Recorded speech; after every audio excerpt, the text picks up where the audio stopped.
I'm willing to bet that you have tried every single diet out there. I know I have. I have been on so many diets that I cannot even remember anymore.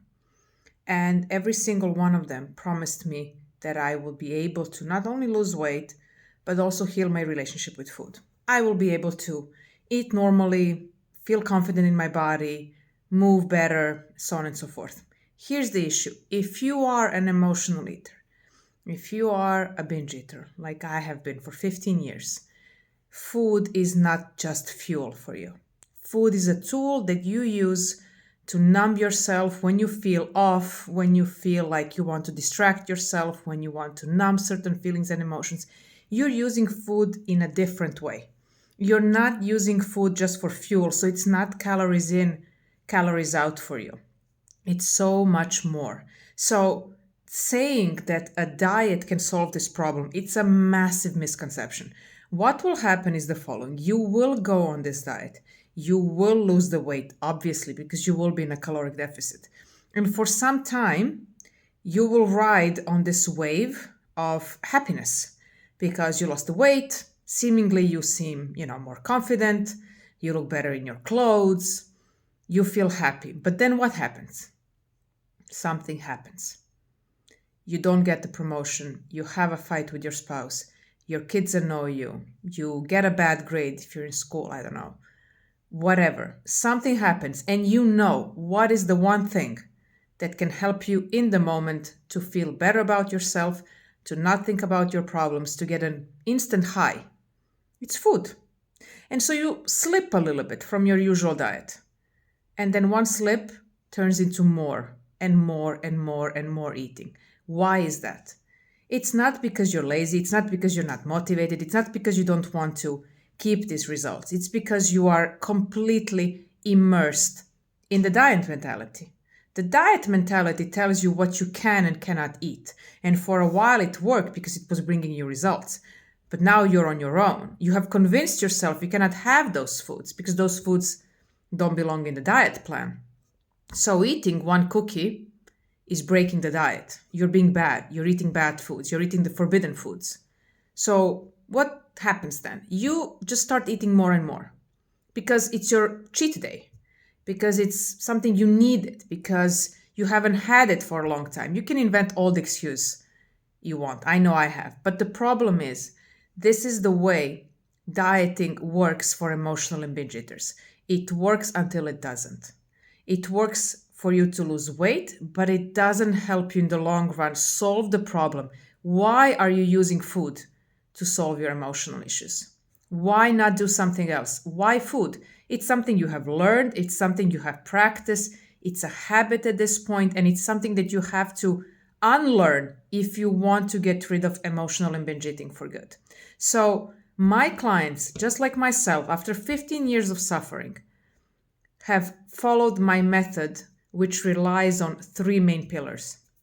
Pillar number one: you need to stop dieting. You cannot feel out of control all the time around food whenever given an opportunity to eat something. You need to actually practice hunger and satiety cues rather than being on a diet. Number two, you need to understand what triggers you to a binge. Most often people are like in a trance and they don't know what's going on. And so they just start eating and then they see the aftermath and then they, they reject what has happened. They don't want to think about it. They're just disgusted. They feel, shame and guilt about what they have done. But my question is, why did you binge in the first place? What triggered you? What message? Is it someone said something to you? Have you seen your old photos? Did you step on the scale? Were you not able to enter your jeans? Was it some just habit of munching in front of the TV that, turned into a binge fest? What is it that triggered you? Because if you can identify the triggers, you can have a better approach how to handle them the next time. And the third pillar is changing the mindset around food. You guys, if you have been on a diet for way too long, just like I have, you are used to dieting, to the rules. You know what are the acceptable diet foods, the good foods, the foods that, give you the weight loss. And then you have the foods which are not acceptable. These foods you have deemed as bad foods, as foods you're not allowed to eat. And when you eat them, you have slipped off a diet and you give yourself the permission to binge. It's like one cookie turns into a bag of cookies. One slice of pizza becomes 8 slices of pizza. Why? It's because of the all or nothing mentality when it comes to binge eating and diet mentality. So you're either on a diet or off a diet. You're either on plan, off plan. You're being good, you're being bad. When you fix that every food can be part of your diet, of the way you eat, you will be safe to be around any food. Trust me, as someone who has dieted for so many years and have been on multiple cleanses and fasts and fat camps and diet pills and God knows what else, I can promise you none of that will solve the problem.